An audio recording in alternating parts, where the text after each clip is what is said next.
Dulu kala, di desa Sopen, Kabupaten Biak Numfor, ada sebuah keluarga yang memiliki beberapa anak. Salah satu anak itu bernama Manana Makardi. Namun, sekujur tubuh Manana Makardi dipenuhi penyakit kudis. Ih, bau! Teman-teman, jangan dekat-dekat dia, bau! Maaf.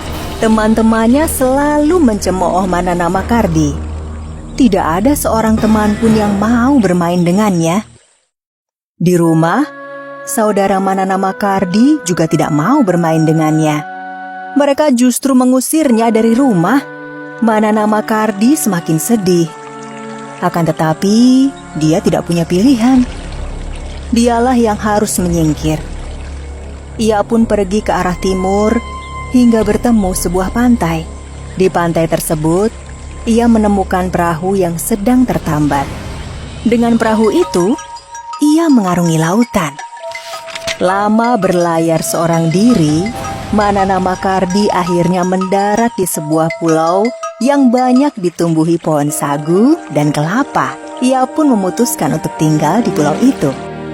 Setiap hari, Manana Makardi memangkur sagu sampai menjadi tepung sagu.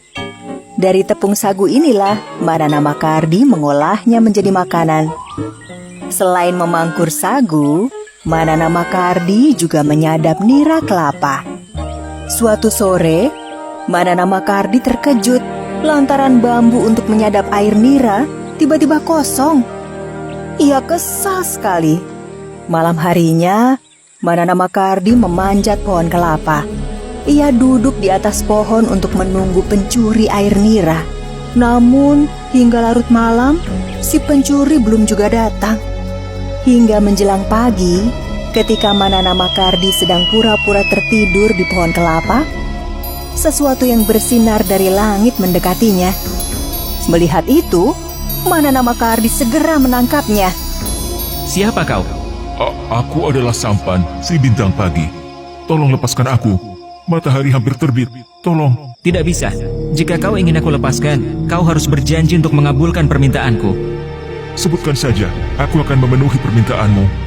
Sembuhkan penyakitku dan berikan aku istri yang cantik.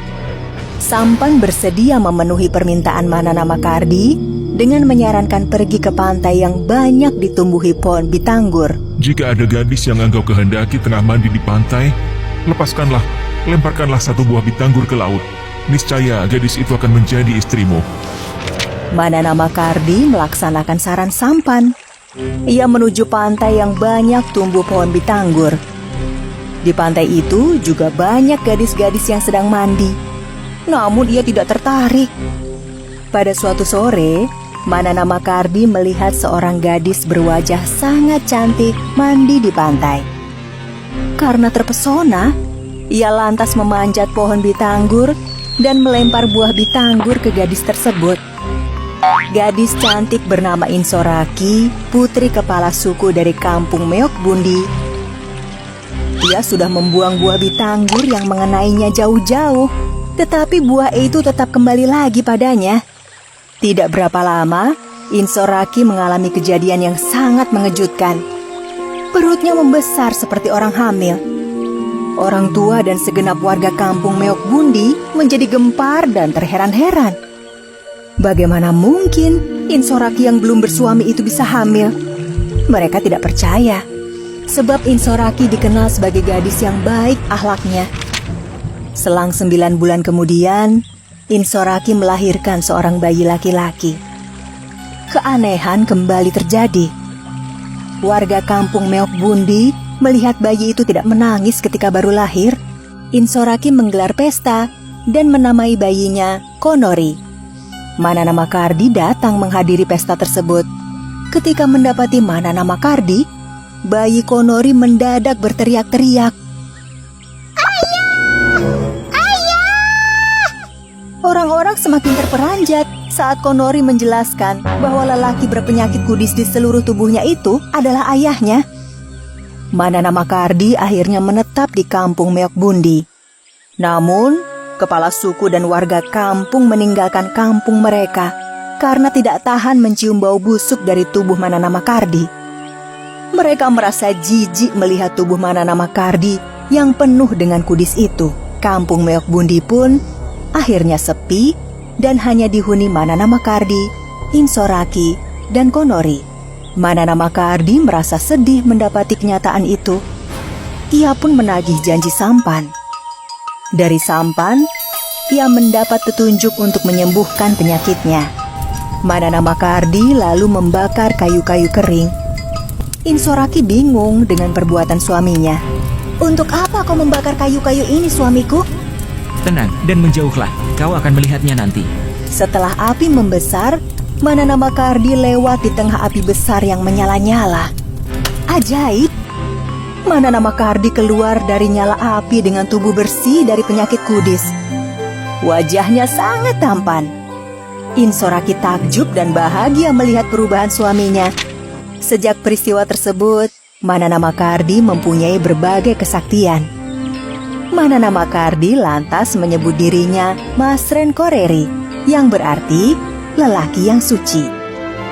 Manana Makardi lantas mengajak anak dan istrinya untuk melayari laut luas. Mereka mendarat di Pulau Numfor, tepatnya di Mandori. Manana Makardi dan anak istrinya memutuskan berdiam di tempat itu. Cuaca Mandori di pagi hari sangat dingin dan diselimuti kabut tebal. Namun ketika matahari terbit, udara berubah menjadi hangat dan kemudian menjadi panas. Ketika mendapati cuaca yang panas, Konori berteriak-teriak memanggil ayahnya. "Ayah! Irian! Irian!"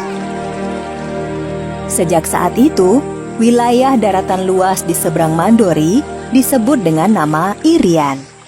Irian dalam bahasa Biak berarti tanah yang panas. Namun, ada juga yang memaknainya sinar matahari yang menghalangi kabut di laut. Daratan tersebut kini bernama Papua, yang berasal dari kata Sub-i Papua, yang artinya tanah di bawah matahari terbenam.